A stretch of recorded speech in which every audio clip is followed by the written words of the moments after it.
আচ্ছা, আমি দুনিয়াতে আছি কেন? আমি দুনিয়াতে এসেছি কেন? এক সময় তো আমি ছিলাম না, আবার এক সময় আমি থাকবো না।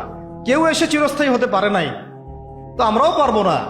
তো আল্লাহ পাক আমাদেরকে সৃষ্টিটা করলেন কেন? আমার কাছে আমার রব কি চান? আমি যদি না থাকতাম তাহলে আমার পরিবার চলতো কিনা, আমার সমাজটা চলতো কিনা, আমার শিক্ষা ব্যবস্থাটা চলতো কিনা, আমার দেশটা চলতো কিনা, এই বিশ্বের ঘূর্ণন চলতো কিনা, আর্নিক গতি চলতো কিনা, থেমে যেত? উত্তর না। আমি না থাকলে আর্নিক গতি থামতো না। আমি না থাকলে কি আমার পরিবার থেমে থাকতো না, আমার সমাজ থেমে থাকতো না, এই মসজিদ থেমে থাকতো না, এই রাজনীতি থেমে থাকতো না, অর্থনীতি থেমে থাকতো না, দেশও থেমে থাকতো না, উম্মাও থেমে থাকতো না। তাহলে আল্লাহ পাক আমাকে কেন সৃষ্টি করলেন? আমার কি রোল আছে এখানে? আমার কি ভূমিকা? এই এতটুকু চিন্তা করার মতো আমাদের জেনারেশন আমরা পাচ্ছি না। আপনারা ফোন বের করে ছবি তুলতেছেন, ভাবেন এগুলো নিয়ে। আমাকে দিয়ে কি করবেন? আমাদের তো কিচ্ছু করার নাই এই কথাগুলো বলা ছাড়া। এই কথাগুলো বলা বা সচেতনতা তৈরি করা ছাড়া আমাদের হাতে কিছুই করার নাই। Not at all, absolutely nothing. কিচ্ছু করার নাই। এইসব ফ্যান্টাসি দিয়ে লাভ নাই। আপনাদের মধ্য থেকে জেনারেশন তৈরি করতে, আলেম তৈরি করতে হবে।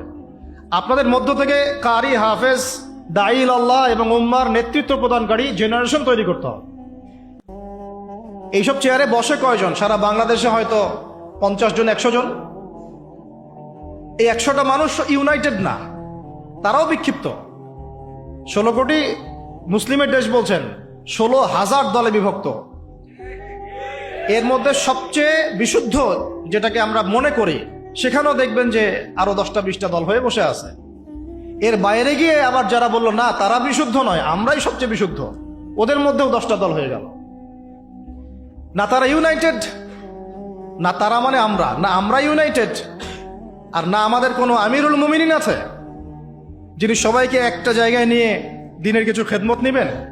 আসসামু ওয়া তাআ থাকবে, শুনলাম মানলাম আনুগত্য করলাম, এমন থাকবে? নাই।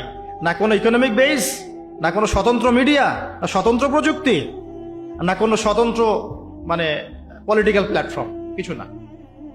অনেকেই দৌড়াচ্ছেন পশ্চিমাদের তন্ত্রমন্ত্রের পিছনে, এইটাও নেক্সট স্রোতে ধোকা খাচ্ছেন।